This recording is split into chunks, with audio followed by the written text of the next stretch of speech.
And what is going on, guys? And welcome back to another Sixers vs. Knicks pregame stream with my guy Matt Tirico of Mo Sports Network. And you don't got me here? Are you good? I think I got Matt with me. Can you hear me? Yeah, you're all good on my end. No dice for me. Oh, I can't hear you. It's All right, interesting. well, I'll keep it kicking while you get this figured out here. Let me drop a little comment to you to make sure that is the case. But I will set the stage while you get things rolling. Let me know once you hear me on this end as I drop it in the private chat. But yeah, we got Sixers versus Knicks as a little revenge possibility for the Knicks while they try and get their get back from Sunday night, which was an absolute offensive disaster for both sides of things there. So both teams shooting under 40% from the field, neither team being able to get things going. And ultimately, there will be a little bit of a change in the picture tonight, as we will have both OG Anunoby and Tyrese Maxey back for each side. So a little bit of a change of the picture, but still a lot to break down from Sunday. So I'm going to begin by kicking things off with that. Once Matt gets me here, once you got me. But ultimately, this is a big game for both teams. And I do think that we are starting to slide into the seeding side of things. So while Matt gets things figured out, I'm going to jump in and take a peek at these standings here. So let me start off with just sharing my screen, taking a look at that. As you can see in the Eastern Conference, no secret that the Boston Celtics running away with things with a 50-14 record overall.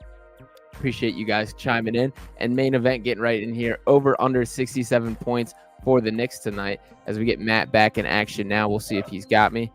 Doesn't look like that, but I will slam the over of 67 points for the Knicks tonight. I do think that there is a bit of an offensive resurgence that even without, obviously this team's still battling some injuries. No Julius Randle. Still some struggles from the Knicks side of things. Man, I wish I could hear. You can hear me. Is that Yep. That's the word on the street? Because Main's making comments over here about my Knicks, and I can't even fight back because I don't know why. I don't have audio. That's my fault, Yeah. people. Sean, I'm gonna remove myself 1 sec and You're come good. right back. Let's see. Very odd. Weird because I had you before this too. So we were live there and main event chiming in and messing with them. But yeah, I do like that. And while Matt gets things figured out, I'll keep diving in a little bit on the standings here. That the Milwaukee Bucks behind things, and main event has both of us as well. So Here's you're out. both. I want to be able to hear Sean here. Hold on. I'm sorry, peoples. You're good. And I'll keep typing away so you can hear your output is working. But as I mentioned with the standings, the Milwaukee Bucks in second place with a 42-22 record, 8.5 games back from the Celtics there. The Cavs right behind with a 41-24 record. And here's where we get into the meat of why this matchup matters tonight. The New York Knicks have slid down with a record of 37-27 now, 13 games out of first place and 4.5 back from the Cavs for that 3 seed. So a little bit of a change in mentality and outlook for the Knicks since the last time that we spoke. And right behind them, just 2 seeds back, as the Philadelphia 76ers. We're record back. of 36-28. And Matt, I do have you. Yes, sir. I apologize for the technical difficulty. We are very much back, just like OG Anunoby tonight. Let's go. Let's go. All right. That's right. If you can't tell, I'm very excited. Sean, I couldn't hear your illustrious introduction, but I'm sure you're very excited. Tyrese Maxey's back. OG Anunoby's back. This is going to be much different than the game we saw the other day. Thank God, right? Thank God, because that was almost like G League basketball, not even the level of like March Madness. That was really bad. So I'm very excited. We're scoring more than 67 tonight. We might score 67 in the first half. That's all I'm saying. Wow. I do agree with you. I do think that there's going to be an offensive, I wouldn't say explosion, and appreciate the flying in style guys chilling in here. Would either of these teams you consider, or would you consider either of these teams powerhouses, Sean? I would not for either of these teams, to be perfectly honest. That I think both them, and as I kind of mentioned, pulling up the standings here, both have slipped a little bit since the last time that we spoke, Matt. That the Knicks sliding down to 37-27. We know the injury story is a similar kind of storyline with the Sixers, dropped to 36-28. Both these teams separated by just 1 game in the standings. So this is a game that is going to matter in the long haul. How has your perspective changed a little bit for the Knicks based on the injuries that they've had and really the output from the standings? Because last time we spoke, I was hyping up that I thought the Knicks had a chance to climb to the 2 seed, and that's looking out the window right now. Well, quite honestly, I'm not as worried, I think, as a lot of people, included in our comments. He wants me to be very worried. And the thing is, I really just have not felt this kind of red button push necessary on the Knicks just yet, just because we're seeing traction. Obviously, OG's back tonight. Randall is looking very good, and they're hoping that he's going to be back within the next 2 weeks. And Mitchell Robinson is, resuming basketball activities, and the ball is rolling in pretty much every direction of these injuries that we've had. That on top of, Jalen Brunson obviously still playing out of his mind. Precious Achiuwa has found his role in this Knicks team. You want me to be realistic and not worried? I mean, realistically, the Knicks are one of the best teams in the Eastern Conference when fully healthy. And I just don't know how you can argue that after a 14-2 January when the team was fully put together, and that wasn't even including Mitchell Robinson. So I would say my viewpoint has actually gotten more optimistic since our last live, just because there was a lot of gray area surrounding some of these guys.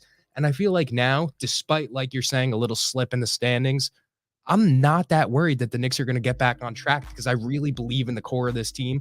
And I believe in what Tom Thibodeau's been building, the kind of next man up mentality. I think that's going to take us a long way. Yeah, I'm with you. And the Sixers are kind of in a similar boat here. And we got the flying in style guys. Shout out to Matt Mitchell and Stephen Masley over there chiming in saying, how much faith do you guys have in us getting out of the play-in position? I believe referring Sixers here. Not a ton from getting out of the play-in position, that it's a tight race, that between the 4 and the 8 seeds separated by just 2 games right now. I think the Sixers have done a decent job staying afloat, that they haven't been in this free fall, that they find ways to scrape the wins, such as that Knicks win on Sunday, which was the lowest scoring game in 8 seasons in the NBA, the lowest scoring total of any team this entire season. So they're finding ways to scrap and at least tread water, but realistically, it's tough without Joel Embiid, and they are in the meat of their schedule. That I think if the Sixers had a chance to reverse things, they very easily would have traded Joel Embiid to be hurt at the start of the year when it was a little bit easier portion of the schedule than right now. But the situation is the situation, and I'm still of your mindset, Matt, that the bottom line is you see what the team is at its peak. This team is built to play next to Joel Embiid. The bottom line is get a ticket to the dance, find your way into the playoffs, and have a chance. And as Main Event chimes in, no team is fully healthy at the end of the year. He's absolutely right. This is a little bit of a survival of the fittest in the NBA, and we're seeing this, that this isn't just these teams. We're seeing Karl Anthony Towns with a torn meniscus as well. Other injuries popping up. Alperen Sengun the other day. Obviously, the Rockets not quite in the playoff mix, but the injuries are popping up across the league. So I'm not that concerned from that standpoint. And frankly, when you start to look at this shakes out, I mean, we're talking about a Miami Heat team last year that was in the play-ins and went all the way to the NBA Finals. So There are success stories coming out of it. There was one point. Yeah, I was just going to say that it's just a matter of right place, right time as well. Who knows? You said you would prefer Joel Embiid to get injured earlier in the season if that was going to be the case. But who knows that maybe this was the right time. He's going to come back, say, a week, 2 weeks left in the regular season, potentially. He's going to be able to get right before the playoffs start. And I feel like that's something we haven't been able to see with Joel Embiid, because the wear and tear for him has came in the postseason. It's been in those first round, second round, where all of a sudden, Embiid, the ankle tweak, something with his knee. It's the little things that have all of a sudden added up. It's like, hey, we've gotten the rest almost out of the way. Joel Embiid's probably ready to play basketball more now than he was even probably 2 months ago. Yeah, and I am very optimistic about that, though. With Joel, we have not seen him at his best in the playoffs. Some of that by his own fault, that I'm not going to sugarcoat it and make excuses, that he has come up small moments. But I do think a lot of it has just been the physical ability. Some of it being the defensive attention, the way teams are throwing guys at him, changing defensive strategies, all these things. But the bottom line is health has been number one. That we've seen him play through a broken face, a torn ligament in his shooting thumb, all these other issues that he has dealt with. This could be the best case scenario. And that's still looking at this glass half full, that we need to see him get back on the floor. And frankly, the update today, it sounded like that maybe the last week of the season seems to be what they're targeting, which isn't a ton of time from a ramp up space. But I still think Joel's a guy that is more accustomed to playing below 100% or without much ramp up than just about anybody in the league. So I think that's a reason for optimism as well. There is a point that you did touch on that I want to kind of dig in and talk about here. Mitchell Robinson. So how much do you think he changes the ceiling of this Knicks team? Because to tip my hat a little bit, I'm not the biggest Mitchell Robinson guy. So I want to hear your pitch here. Well, I think the big thing about getting Mitchell Robinson back isn't even necessarily getting him back and expecting him to be what he was in the beginning of the season. I think getting him back, even on a minutes restriction, if that's 15, 20 minutes per game, that ability to help Isaiah Hartenstein and then Precious Achiuwa as well, who, like I said, has been coming into his own under the roles that Tom Thibodeau has been giving him. I feel like that rotation right there is going to help the Knicks defensively a lot more than a lot of people are anticipating. Mitch's rim protection, like I said, even if it's just in small samples, is enough to where with him, with Hartenstein, with Achua, the Knicks are one of the best rebounding teams in the league. And then with the floor spacing ability that Achua has been bringing, it's like the Knicks kind of have these diverse bigs where you can plug them and play them according to whatever matchup you like. So I think one thing that's really impressed me this year is Tom Thibodeau's rotations. He's a lot more trusting than he was previously. We saw with the rise of Obi Top, and not the rise, but his tenure with the Knicks, when he would have highs on the Knicks roster, if he had a slight low moment, he would immediately get pulled. Precious Achiuwa, who almost 500 days younger, by the way, than Obi Toppin, which is crazy to think about, but 500 days younger is getting a bigger leash than Obi was. And it's kind of nice to see because these young guys are getting a chance and he's been producing. So I'm all for it. And I think getting Mitchell Robinson back, I mean, he's a great defensive presence, but I think it's going to do more for the Knicks than it will for Mitchell Robinson. Okay. I think part of this, I'm an Isaiah Hartenstein guy that I like him quite a bit. I think he's an underrated guy as far as the entire NBA conversation. So to swing it back to you, what would you say is the gap between Mitchell Robinson and Isaiah Hartenstein? Obviously different players, different strengths and weaknesses, but how much better do you think Robinson's than Hartenstein? Because frankly, I don't think the gap is that big. I think the gap is much smaller now than it seemingly was in November. But I do think Mitchell Robinson brings the big man presence and the rim protection that kind of drives teams away. They're scared to take it to the rack when Mitchell Robinson's down there, especially alongside Julius Randle. The Knicks are kind of one of those teams that's going to bruise you down low when those two are on the floor. So I think not that Isaiah Hartenstein is soft by any means. He's been an absolute dog this season, but I do think that just the rim protection and the physical play of both Randle and Mitchell Robinson when they're on the floor makes the Knicks kind of a different dynamic than a lot of other teams are playing. I mean, this is kind of like the rugged 90s style of basketball down low in comparison to a lot of teams are running small ball. And with Hartenstein on the floor, it's kind of forced the Knicks to run a little bit of small ball when I think they're going to get back to their roots. Like I said, even if it's on a minutes restriction for Mitch. Yeah, the rebounding is definitely the biggest thing to me. That 12.7 rebounds per 36 minutes this year. That's the highest of his career, even without the per 36. That in the 29.2 minutes per game that he was playing the season, 10.3 on the season. That's really good numbers there. That's impressive stuff, and that matters when in the grand scheme of things, especially when you compare it to a team like the Sixers, who have rebounding struggles on a night-by-night basis, and that's even gotten worse without Joel Embiid, obviously. But I kind of wanted to ask that before we dive too much into tonight. What happened Sunday from a Knicks perspective? Because from the Sixers side of things, that's pretty much the ideal blueprint from a game right now, especially without Tyrese Maxey, is they do have to make life hard defensively, force teams to struggle. What was it about the Knicks that struggled for them to get anything going offensively? Well, it was hard. It's really hard, I think, with everybody out. You kind of rely on one guy to get hot. And each night, you kind of don't know who that's going to be. Some nights it's Josh Hart. He's going to handle the rock tonight and give you 25 points. The other night, hey, DiVincenzo, you're hot from deep, so keep shooting. Another night, hey, Bogdanovich, let's see if you have the potential to get hot. And being a deep team like that, it comes with a blessing and a curse. The blessing is that anybody could get hot on any given night. But at that same time, if you're relying too much on your stars and you look elsewhere, these guys could go cold just as easily as they can be hot. So I think that game, it just was a lack of offensive rhythm. I think they've just kind of been skating by for so long with this kind of shambled rotation to where, you were relying so much on the 3-point shot. That's not falling for you. I think they made 9 3-pointers that game, right? Yeah. 9 3-pointers on, I think, 45 to 47 attempts. It was really bad basketball. And you could tell it wasn't methodical by any means. There was no half-court sets for the Knicks. I mean, they came out, they looked rushed, and on top of that, looked tired. So I think that is one of those games that they kind of just brush under the rug as something that they're not going to let kind of give them an identity. Obviously, you want to win that type of basketball game against an Eastern Conference rival. But I think now they're looking at this as, all right, we got one of our guys back. Let's see how we do. Let's continue this pace and continue to get everybody healthy. And I really do think, I don't want to be the guy to say, oh, we're already looking at the playoffs, but I really do think this team's mindset is just let's continue to skate by. And that way, once playoff time comes, we're ready to kick it up with our full squad. My pushback there that I hear you with the injuries, but to me, it's not the same. Like when you talk about the Sixers team, Joel Embiid and Tyrese Maxey, you take them off the floor. We're talking about 60 points per game between those two, a little more than that even. That I believe the number is sitting around 63 is the exact total there. Maxey with, I think it's 25.8 per game and Embiid over 35 per game there. With this Knicks team, yes, there's no Mitchell Robinson. Yes, no Julius Randle, OG Anunoby, the whole thing. Jalen Brunson's right there. Like, what's going on with why is he not capable of stepping up and captaining the ship in a way that I full-heartedly expected him to do?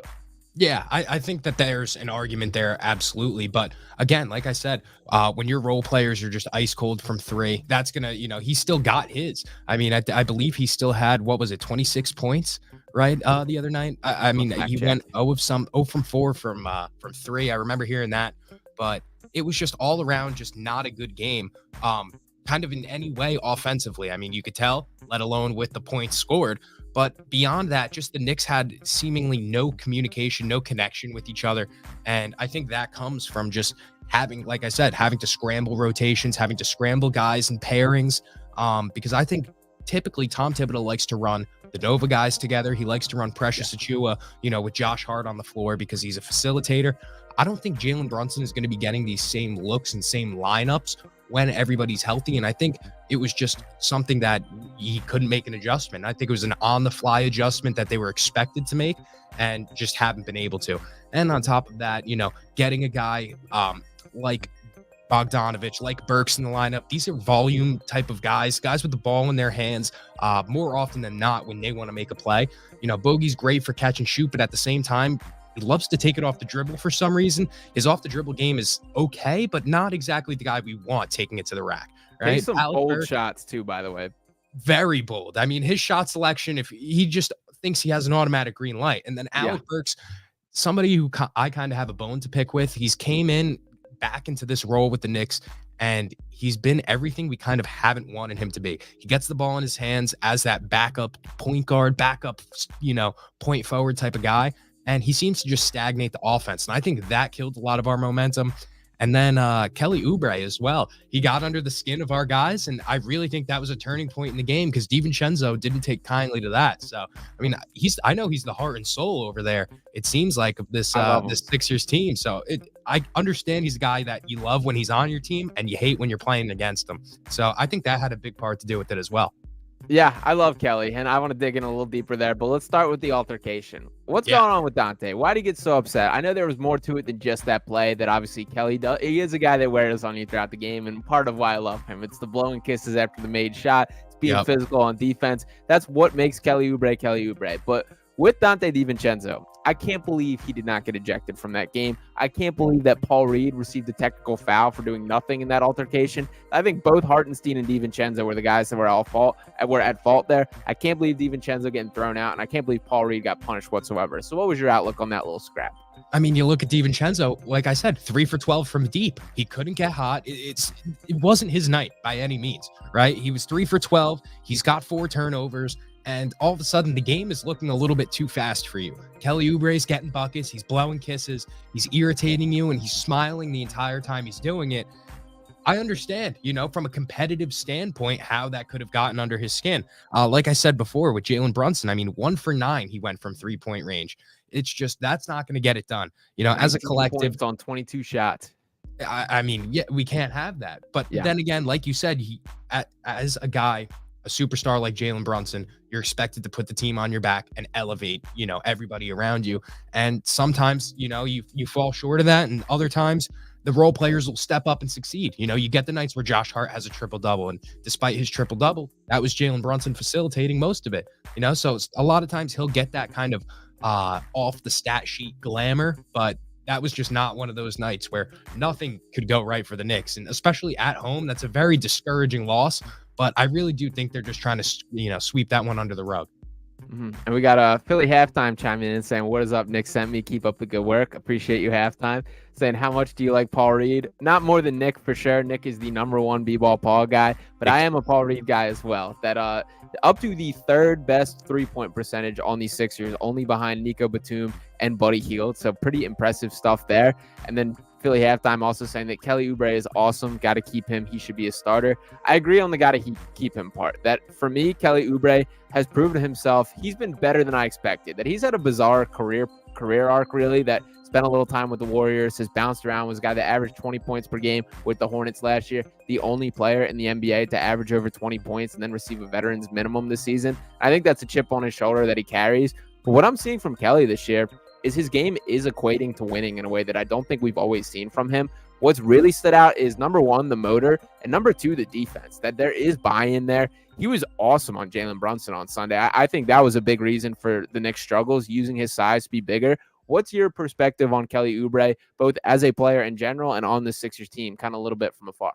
Well, I understand, not that I understand getting a veteran minimum coming off a 20-point per game season, but a lot of people look at the Charlotte Hornets as a team that, anybody could get volume on. If you're getting the volume, you're going to get the points per game. And I kind of understand that side. But then again, like you're saying, he's brought these intangibles to winning basketball that people didn't think he was capable of, just because they kind of wrote him off as being a loser on a losing team. And now when he's buying into the schemes defensively, he's giving you that gritty. He is buying into being that guy on the Sixers. He's buying into being the Pat Bev that you guys have been needing since trading him. So I think he's stepping up in every way you really could have asked. And as a guy on a veteran minimum, I mean, the expectation out of him isn't much. And what he's given has been, in excess. Yeah, absolutely. And particularly when you kind of compare him to the guy Tobias Harris, that for Tobias, it should be embarrassing, man, that it's brutal. A guy on a veteran's minimum like Kelly Oubre, who I love and am very happy that he's here. There's plays being drawn up for Kelly Oubre as Tobias Harris essentially just sits on the sideline. So much of the Tobias Harris discourse throughout the years has been based on the contract, that the expectations because of the contract. I think we're past that this is not a money issue. This is a straight up, if Tobias was on a veteran's minimum, I would have an issue with him still with the way that he's playing. So I kind of want to get your thoughts on Tobias as well before we switch gears back to the Knicks. But for me, I cannot wait till the day that contract expires. Yeah, and I feel really irritated almost for Sixers fans because this is the same reason for Tobias Harris that people were wanting Julius Randle traded on the Knicks 2 seasons ago. And that's just a lack of effort, especially on the defensive side. I mean, there were multiple instances in this game against us the other day where he's just not showing effort to rebound the ball. There was one, it was a corner three. I think you tweeted about it right afterwards. It was a corner three that just rimmed off, and Tobias watched as 3 Knicks chase down the ball, and he stood right under the basket on the block. And it's kind of just mind-boggling that a guy has gotten this far, but it seems like he's just not bought in. Like he's not bought in on anything that they want from him. He's tuned out offensively because he doesn't have any confidence. And then that's just kind of caused a spiral in his game all in all. He got this pay with kind of the expectation that he would be a 3 and D guy as the number 3. And he's been extremely disappointing. So I really don't know where you would go from here with him, but I do know that it would start with probably just a stern talking to, even if it's from the veterans on the team, that look, you don't have to produce offensively, but we need some type of effort on the defensive side in order to be a successful basketball team. We need you to buy in somewhat to what we're trying to build here. Yeah, and that is frustrating that with Tobias, it feels like when he's got it going offensively, everything kind of connects, and when he doesn't, everything falls apart. And that's not a good trait as a basketball player, that you should find ways to make impact even when your best assets, which for him is still as a scorer. When that's not happening, you still need to find other ways. But been very frustrating. I hate that I have to keep having this. And once again, this is the worst year of the Tobias Harris experience. And that's really, really saying something. We got Sixers fan 229 chiming in saying, I'm excited for Dante Kelly part 2 tonight. I'm with you. Do you think we get any more of that? Any more kind of magic in the air, a little spark between those two?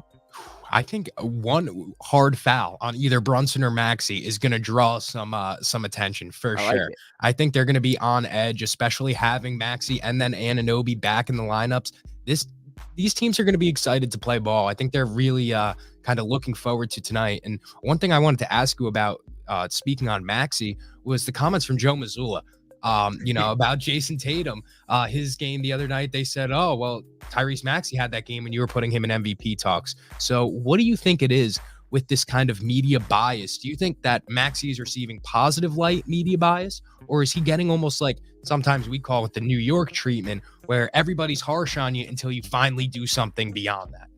Yeah, we're hitting on a couple of my sore spots here. So I'll start with Joe Mazzulla. Not a big fan of. I think he's overly defensive as a coach, that he has that chip on his shoulder, and he's oftentimes looking for kind of to pick the fight in a way that, I get you got to defend your guys, but there's been moments this year where he straight up called reporters out for stuff they've written, and I get that being a part of what motivates you or whatever, but you just got to have, your head on a little straighter or worried about what you can control in a way that I think he doesn't always. with that Tyrese Maxey comment, so I'll start with, I didn't think Jason Tatum played bad last night, that I wasn't mad about the way that Jason Tatum played. With Tyrese Maxey, to compare him to Tyrese, that's a crazy comparison for Jason Tatum. That Tyrese Maxey is an excellent basketball player. But if you're Jason Tatum, if you're viewing him as this quote unquote MVP candidate, it's wild to throw him in that lane. And my full stance on that, I believe the gap between Tyrese Maxey and Jason Tatum is closer than the gap between Jason Tatum and the actual MVP candidates, the Nikola Jokic, the Joel Embiid, the Giannis, the Shea, the Lukas. Those are guys that when they don't play their best, their team loses. That is not the case with Jason Tatum, and that's not his fault. That's not necessarily to hold it against him. It's a testament to the way that the Celtics have built this roster. But frankly, I think the debate between Maxey and Tatum is a lot closer than people would like it to be. And for Celtics fans, I think that should be cause for concern. Yeah, and I think the Tatum situation, it's almost like we've expected Tatum to be in this upper echelon of, guys in the league, but he hasn't necessarily excelled in that way. And I feel like what Boston's done is put a group of guys around him, and they've done this for Jaylen Brown, that kind of highlight their strengths and get rid of their flaws, right? Mm-hmm. Anything that Jason Tatum doesn't do well, his shot selection, his bucket getting at times, his inability to take it to the rim. He wants to settle for the outside jumper. He doesn't want to take it to the rack.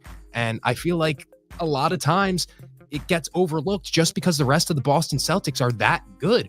And like you're saying, everybody else that you listed MVP candidate wise, those guys, if you remove them from their situation, they're still an MVP candidate. Jason Tatum, you take him off that Celtics team, a good I don't team. think, that team is still above water, well above water. Yeah. I mean, I would probably, and here's something for you. Would you take that Celtics team without Tatum over the Indiana Pacers? Because I still would, I think.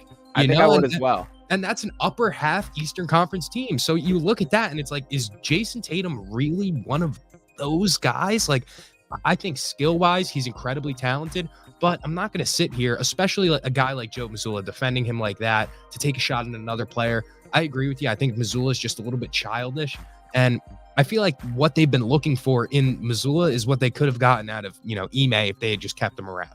Yeah, and I do think Ime is a head and shoulders better coach there. And for that specific point, like you look at the Sixers team without Joel Embiid, this is basically unwatchable basketball. Like that's when you see the value of a player when you take him away. I agree with you. This Celtics team is a well ahead of 500 team if you play the entire season without Jason Tatum. And again, not fully his fault. That's more of a testament to the roster that they've built up. But that's still the situation of he's just not as valuable to his team as these other guys. And to jump into a couple more comments here, Sixers fans saying, I'm not even going to lie, I'm taking Dante in a fight. Kelly can hoop, but he's fake soft, a pretty boy LMAO. I don't necessarily disagree there. I do think Kelly's him smiling at the whole process I loved, and I did love the quote after the game, the nobody's here to fight in the NBA. Bottom line, I'll see you Tuesday. I do love like that whole outlook, but yeah, I don't know if how he'd do in a little alleyway situation for Kelly. We got AB chiming in saying Maxey wasn't a lottery pick. Yep, and it's impressive the way that he has exceeded expectation and climbed to the heights that we're currently seeing. Sixers fan 229 saying Nurse and Thims are better coaches than Mazzulla. Totally agree. He's just got good players. That's why the Celtics are so good.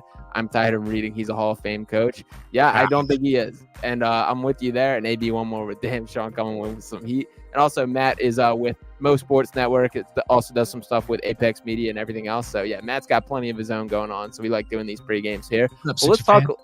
Yeah. Let's talk a little coaches here. So Nurse and Thibs, I would agree. I would put them both head and shoulders better than Mazzulla. What do you think Mazzulla stacks up on this? And with Thibs, we know that he's a guy that, with all these coaches have their pros and cons. Has there been any concern to you as far as the amount of minutes these guys are logging and some of the other criticisms, the short rotations, anything? Or how's your checklist on Tom Thibodeau right now? Yeah, I've been noted actually as somebody that has said, I do not think the Knicks can reach that upper echelon of contention with Tom Thibodeau at the helm of this team. And I do think that part of me was wrong in saying that just because they've been able to build this kind of 04 Pistons identity to what they have going on. And I just simply think that that's not something that's easy to replicate, and that their thought process, I said this, I think in the first time that we had done a live, their thought process and their acquisitions was very, very well thought out, very long planned and long awaited, because they were plotting on these moves for a while now, getting guys that fit their defensive identity. And I mean, it's tough. Tom Thibodeau, he's an incredible coach, but you know what's going to happen when he's leading your team, and that's that your big guys are going to be playing big time minutes. Now, I do think that has cost us at some points. I think right before the All-Star break, when Jalen Brunson was playing unreal minutes and he had that little ankle issue, I think that was something that really kind of worried me a bit. But now with the rest that OG, Randall have gotten, I feel confident now, especially being as deep as we are. I say we're 11 guys deep at this point, I think we're set up pretty well for a Tom Thibodeau type of team, even if we do need 40 plus minutes from our big guys. So I think he's head and shoulders, him and Nurse both above Missoula. I look at Joe Missoula as one of those kind of players coaches, whereas Thibodeau and Nurse are a coach's coach. They're going to, consult the guys around them, consult the assistant coaches, and then come to, a decision. Whereas Missoula, I feel like, is almost a puppet for his superstars in a sense, where they're leading the team and he's kind of just flocking the sheep. He gives me Steve Nash vibes when he was with the Nets, coaching the Nets. So I don't know if that's something you relate to with that, but where would you stack Missoula then with these guys? Yeah, I would probably put that as the number one weakness of the Celtics team is coaching. That I do think there's moments where he's going to be exposed. And I think he carries that as a chip on his shoulder. And my other big concern with the Celtics is just what a jump shot dependent team there are, that we know the hot and cold nature of shooters and just the NBA as a whole, that I think too often, like, we see stretches where they're going to go cold. And that's been kind of the route for their playoff exits in recent years. And they've really only embraced that further. It's been the big mindset between getting Kristaps Porzingis so you can play true 5-out basketball, allow Tatum and Brown to prod, attack the rim, and kick out to these shooters. But that only works if they're knocking down shots. And while they're a very good three-point shooting team, the numbers are there, stats are there, there's still something in the back of my mind. Like, is the Sam Hausers and those of the world going to be the guys that truly punish you on the biggest moment? So they didn't give me that same like Miami Heat type of threat, right? Like, it's weird, but I feel more threatened by the 3-point shooting trio of like Gabe Vincent, Caleb Martin, Kevin Love than I do from those guys in the backup on that are backing up the Celtics. Like, it really feels like as long as I don't let Jason Tatum have a 30-point triple double and Jaylen Brown isn't putting up 30, and you somewhat can contain Kristaps, it's like we have a good shot at beating this team. It just feels like those pieces. Yes, the record is incredible and they've been cruising through the regular season, but I think in the playoffs, it just kind of, the game speeds up for the Boston Celtics in a way that we're not kind of used to them dealing with, in March, in April. Yeah, no, I'm totally with you on all that. And Prince checking in saying go Sixers, love that. So let's get into a little bit of tonight's game. So Knicks 6.5-point favorites in the matchup. They obviously coming off the loss with OG back on the floor. Do you think the Knicks get their revenge tonight? I think so. I think it's only right, just with OG back in the lineup, that we have a good defensive prowess tonight. I think that he is going to be the main kind of attraction of this game.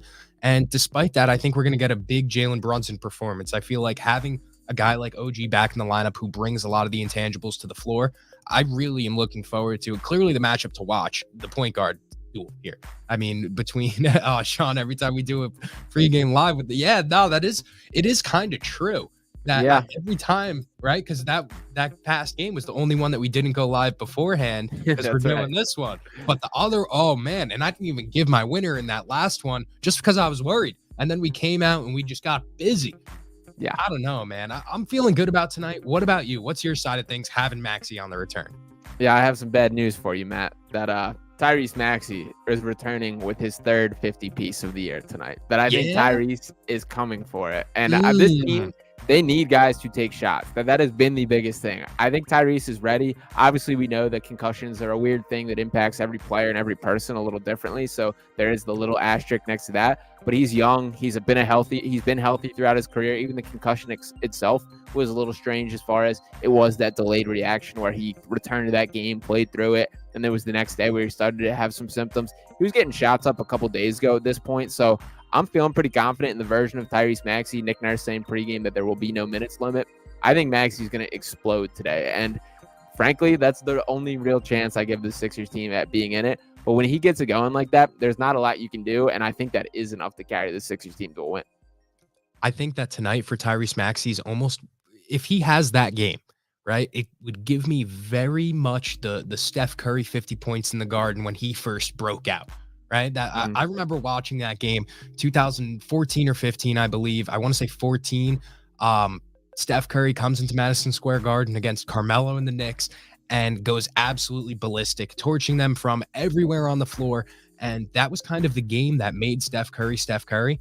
And you know, when guys come to MSG, especially the superstars, they have that chip on their shoulder. They have that edge that, hey, I want to put up a big performance in the world's most famous arena. So I don't doubt that. I just hope the Knicks, if that's the case, I'm throwing OG on Tyrese, and we'll see how he fares up with that. That's going to be my defense if Tyrese starts getting the ball rolling. But a guy like Tyrese Maxey is so hard to defend because he's not just going to hit you with the three ball. He's going to take the ball to the rack. He's going to get you in transition. He's going to go off the dribble, and he's going to find different ways to get buckets. And I feel like that's what makes him so versatile and dangerous against a team like the Knicks, you know, with a smaller point guard.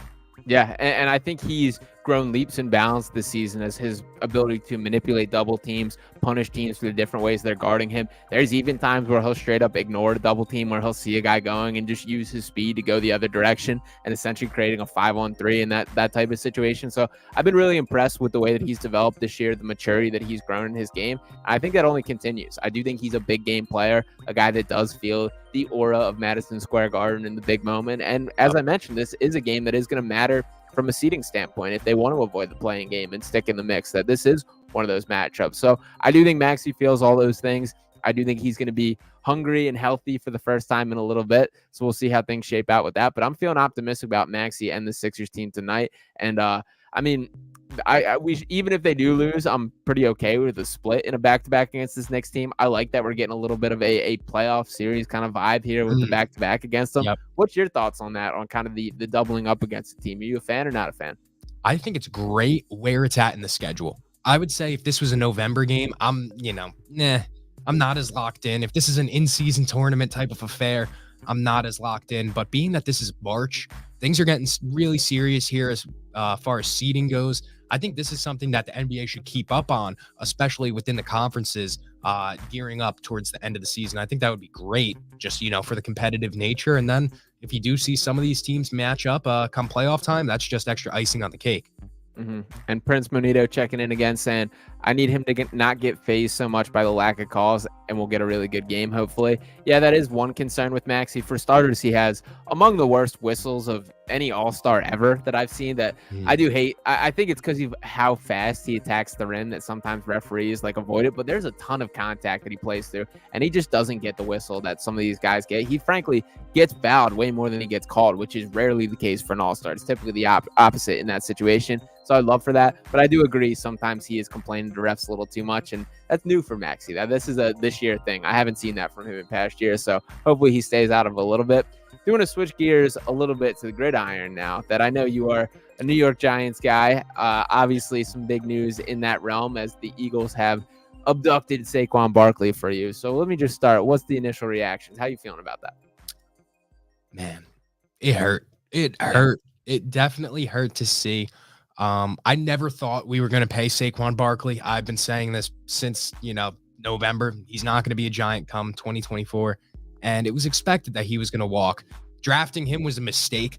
Clearly, I never thought that getting Saquon Barkley was going to be a move that the Giants looked back on and were like, thank goodness we did it. It was almost something, it gave me Jerry Jones vibes, that they were looking for ticket sales and looking for jersey sales rather than going with the piece that fit the team best at the time. It hurts. I don't know what else to say other than it hurts to see him go to a team like the Eagles, because as a Giants fan, it's always just don't go to the Cowboys and don't go to the Eagles and we're good. The rumors of the Texans, I was so happy because I was like, hey, I love CJ Stroud. I love what the Texans are building down there with D'Amico Ryans, and I think they have a great culture, and I think Saquon would fit that.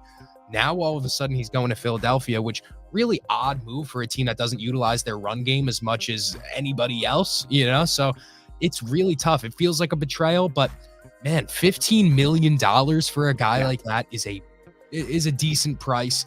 If he can give you the production that we know Saquon Barkley to give, and you're utilizing him in that sense, then it's a really dangerous move. But if he does have injury concerns and all of a sudden the high ankle sprains and the DNPs are adding up, then I can understand how, Philly might be looking back at this as kind of more of a risk than a reward. Yeah, the silence said a lot there in that initial answer for how you're feeling about things. But I by the way, to stick up for Saquon, because now he's one of our guys, you can't call it a betrayal when the Giants don't even offer him a contract. And That is true. That is very true. No, you're 100% correct. The Giants did slight him in a sense with the way that they handled his free agency, for sure. Yeah, and Prince saying, but I'd be understanding that he gets a bag and goes to a winning team for a possible chip. Yeah, absolutely. I am surprised to see the Eagles pony up that kind of cash for a running back. As you mentioned, they traditionally don't value the position pretty much whatsoever. This is very much a rarity. I guess they did give a shot at DeMarco Murray back in the day. That was kind of their big ticket there. But since that point, it's very much been one-year guys or guys that they draft, play out the contract, and move on from for the next guy. It's been rare, but I'm hopeful that this is something where, because of the investment, because of the contract, you make sure you're using this guy. That if I have to see Kenny Gainwell in the red zone or on a third down, I will lose my mind now that Saquon Barkley is on roster. But I'm pretty happy about what this means for the team, and overall just thrilled that this happened. And I have to ask, so two things here. Any problem with him kind of going at Tiki Barber on Twitter the way he did, and any issue with the Instagram post with the many men with the jersey swap? Yeah. Okay. So the many men thing, listen, man, I saw somebody say you can't throw on that free 50 anymore. You got to go throw on the freak mill. And I thought that was a little crazy. But I mean, as far as the Tiki Barber situation goes, when Tiki retired, left the Giants as well, he was talking a lot of smack about New York and Tom Coughlin and the regime that they had at the time. So it's kind of like Tiki has turned, he's heel turned entirely from being that to now he's on the sports talk with WFAN and he's showing face and he's so New York, and now he wants to ride as if he's one of us. I don't necessarily look, I get you're mad at Saquon, we're mad at Saquon, but if he has the opportunity, like Prince said, he got a bag and could win himself potentially a championship. This is the best opportunity, because it's usually one or the other, right? You're either taking a big check or, hey, I'm going to take a pay cut and I'm going to go compete. Saquon got his cake and he ate it too here. And for a guy that had to fire his agent because he wasn't getting what he wanted, I feel like that's really all you can ask for. So from a standpoint of Saquon Barkley and probably the entire state of Pennsylvania, you're enamored to have this guy back. Penn State native playing for Philadelphia. This is what dreams are made of. Now, as far as New York and, everybody else, yeah, you're going to feel some type of way. It feels like, seeing your ex get with a new guy for the first time. But hey, the Giants were never going to pay him. And quite frankly, they have a lot of work to do making up for the mistake that was paying Daniel Jones. So yeah, I feel like that's where their main focus is at. They went and got Drew Lock. I love the move for Brian Burns. I think that was fantastic. But aside from that, we really got to work on this offense, and we got to work on the culture surrounding our quarterback situation if we want any chance of doing anything within not even next year, the next 3 years. Yeah, a lot of work to be done there, but I think that was a great point about him kind of accomplishing both things, having a chance at the championship, having the fat payday, the greatest of his professional career, all good stuff there. And I am very happy to see it all go down in Eagles green, that this is going to be an exciting stretch of football there, essentially a 2-year deal with the non-guaranteed on the third. So I'm all right with it. And my final question before we switch back to the hoops and wrap up here. So there's been a little concern, obviously the injuries and just kind of him not being quite the special talent that he was when he absolutely first entered the NFL. Does Saquon still have like a superstar year in the tank? I don't know about a superstar year, because what I've come to know about Saquon is he's going to get you a big run per game, 1 or 2 of those big runs. Okay. But he's also going to have 10 plus carries of just 2 yards, a yard to 2 yards. And could that be from the Giants offensive line being absolutely putrid? Probably plays a part. But I also do think he doesn't have that same elusiveness that he did, coming into the league. He's not quite as slippery as he was. And I feel like he's kind of using his size a little bit more now than he was used to in college and in his first year. I mean, one thing that I did laugh about was somebody had posted yesterday, Saquon Barkley is an Eagle, and it was highlights with Eli Manning in them. And, at that point, listen, we got to let old times be old times, but sure. I do still think Saquon brings value to the table. Is it $15 million worth? I guess that's, to be seen. Yeah, and I'm optimistic just coming off 2 years in which Miles Sanders and DeAndre Swift had career years behind the Eagles offensive line. Obviously, no Jason Kelce, which is going to be a factor there. But if that's the case, bring in just a different caliber of talent in Saquon Barkley. I'm pretty optimistic with this. And Prince chiming in one more saying, at Matt, if you were in our shoes, would you have kept Swift, or was Saquon the right move? And Swift making $8 million a year, so obviously a little bit of a gap there in price. But what's your thoughts on that? I personally love DeAndre Swift as a running back. So I think even since his Detroit days, he's been, pretty valuable, being that he can kind of catch the ball and also give you, be a third down back if necessary. So I don't know. That's a real tough one because if you were going to invest that money that you weren't going to spend, say you get Swift, I need that money instantly invested in some form of secondary for Philadelphia. Somebody in secondary. Yeah. Exactly. So if that was the case, I feel like that's where they need to build. But, having Saquon now, I don't know. Could it be just the glitz and glamour of having a guy like him on the team that's kind of pulling people in? It maybe, but I feel like all in all, the football cap space is just made out to be so much more of an issue than I feel like it actually is. Because when it comes down to it, you can manipulate it in almost any way. Exactly. Yeah. And a guy like Howie Roseman is so good at that I feel like he's like, oh, we'll worry about it later. Like literally, we'll pay him and then we'll just restructure it into some form of, bonus money, incentivized money later down the road. And I feel like that's where it's going to come back. It's like, oh, they got Saquon for a good price. Yeah, I'm with you. And DeAndre Swift was fun. He's a good player. But for me, it was always a bummer. He wasn't like 15% better as a football player. That you saw the flashes, but for me, there was a little more glitz, glamour, and like hope than was actually the substance there. And he wasn't a guy that was able to hold it down as a 3-down back. He couldn't pass block, couldn't do some little things. I don't think they used him as a receiver the way they should have. And these are all things that Saquon can accomplish. So I'm happy with it. We got Boston Scott, man, and his sample size, we're good, man. With his, what was it, like 6 touchdowns in 5 games? Hey, we're good. Giants fans know him quite well there, Boston Scott. So I hope they close that deal. Truthfully, we need somebody because right now we have the worst running back room in the division. So it's gonna be a rough season. It's gonna be hopefully basketball season again. It's gonna be basketball season again, just early like August. So. Well, let's get back to it tonight and wrap up with a little bit more Sixers Knicks here. So I know we did drop a little bit of a prediction to any sort of score or any keys to the game more that you want to lay out before we wrap up here. Keys to the game is just going to be to stay level-headed and kind of ease OG back into the lineup. The Knicks have been a very high-paced team with him out of it, with him and Randall, because those are two guys that kind of slow the game down a little bit. So I'm really hoping that OG is going to come back looking like he's well accustomed to what we have going on. I think that's going to be a huge key. And then also, you got to figure out a way to slow down Maxey and make everybody else beat you. I mean, hey, you found a way to do it the other night. Everybody else beat us. So find a way to just force everybody else's hand and slow down Maxey a little bit. My final score prediction, I'm going to go 106-94. Knicks take this one. Okay, so another low scoring game there. Interesting, and that's you're saying only 44 points are scored by non-Maxey players in this game is your prediction? Listen, hey, I don't know. Yeah, what do you think?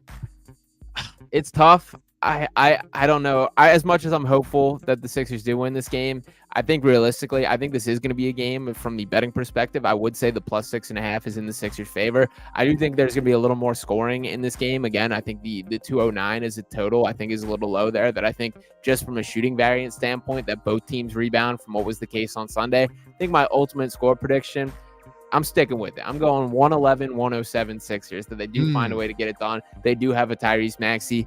I'll drop the bar down to 45. A 45-point game for Tyrese Maxey. He's first game back. We'll give him a little bit of wiggle room there. But I'm optimistic. I think he is capable of keeping this team afloat in a way that we question going in. So I'm feeling really optimistic. I think it's going to be a fun one to watch. I wonder what that ticket would come out to on FanDuel. That would be something interesting for sure. Yeah. For sure. Definitely. And FanDuel, if you want to hit us with a sponsorship, we could drop a hashtag ad in there. Just saying. Absolutely. But to coming in and getting back-to-back wins at the Garden would be something, big for Philly. So, hey, all power to you if that's the case. And I'm just hoping for a nice competitive ball game tonight. Hopefully a little chippiness. Yeah, absolutely. And Prince saying just play smart, control the turnovers, and continue to grab boards. Absolutely. I'm with you on the chippiness, and I'm excited for this game. We got a little about 40 minutes until that. So until then, Matt, what else you got going on? I know you got plenty of big things with Apex Media, with Mo Sports, everything else. Fill me in. Yeah, Apex Media is just the ball was rolling in every which way. I'm going out to New York City a few weeks from now, and I'm going to a nice Michelin star restaurant out there, doing some filming with some cool people, and really just getting the name out there. It's kind of a different element than the sports talk and what all of my following is kind of used to. Getting into this kind of production videography space, really trying to fine tune kind of the cinematics of what I have going on, and just being better all in all in production. That way, when I'm doing stuff like this, when I'm doing my Mo Sports and whatnot, I could bring that same type of studio vibe no matter where I go. And that's really the goal, is just to keep continuing to produce quality content and just being consistent with it. I know, as you know, with all the sports stuff, consistency is just the name of the game.